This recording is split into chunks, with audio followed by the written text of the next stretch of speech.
নবী সাল্লাল্লাহু আলাইহি ওয়াসাল্লাম আমাদেরকে যে সমস্ত জিক্র, যে সমস্ত দোয়া পাঠ করার জন্য নির্দেশ করেছেন, তার মধ্যে থেকে বেশ কিছু দোয়া, বেশ কিছু জিকির আছে যেগুলোর আলোচনা, যেগুলোর আমল সমাজ থেকে বিলুপ্তির পথে। ঠিক সেরকম একটা জিকির হলো ইয়া যাল জালালি ওয়াল ইকরাম। সুনানে তিরমিজিতে বর্ণিত এক হাদিসে নবী সাল্লাল্লাহু আলাইহি ওয়াসাল্লাম ইরশাদ করেছেন, আলিজু বিয়া যাল জালালি ওয়াল ইকরাম, অর্থাৎ তোমরা ইয়া যাল জালালি ওয়াল ইকরাম এই জিকিরটি, এই দোয়াটি বেশি থেকে বেশি নিয়মিত করো এবং এটাকে ধরে রাখো, আঁকড়ে ধরো।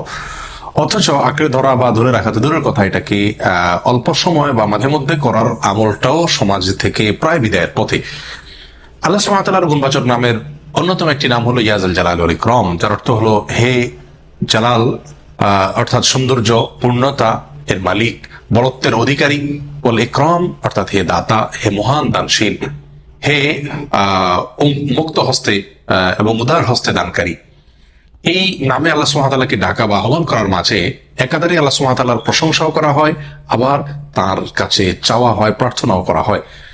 নিয়মিত যদি আমি এই জিক্র এবং দোয়া করতে থাকি, তো তার মানে আমি আল্লাহ সুবহানাহু ওয়া তাআলার প্রশংসাও করছি, আবার আল্লাহ সুবহানাহু ওয়া তাআলার কাছে নিজের প্রার্থনা বা আরজিও পেশ করছি। আসুন, সমাজ থেকে বিদায় হয়ে যাওয়া, বিলুপ্ত হয়ে যাওয়া এই আমলটিকে পুনরায় জিন্দা করার চেষ্টা করি এবং সকালে, বিকালে, সন্ধ্যায়, শোয়ার সময়, ওঠার সময়, যখন সুযোগ হয় এই জিকিরটি বেশি বেশি করি, ইয়া যাল জালালি ওয়াল ইকরাম। এবং এই জিকিরটি করার জন্য ওযুর প্রয়োজন হয় না, বিনা ওযুতে আপনি করতে পারেন, যখন সুযোগ হয় তখন করতে পারেন। বেশি থেকে বেশি ইয়া যাল জালালি ওয়াল ইকরাম অর্থাৎ দিকে লক্ষ্য করে আমরা বলবো, হে বড়ত্ব, পূর্ণতা, সৌন্দর্য সমস্ত কিছুর অধিকারী এবং হে দানশীল এবং মহান দাতা।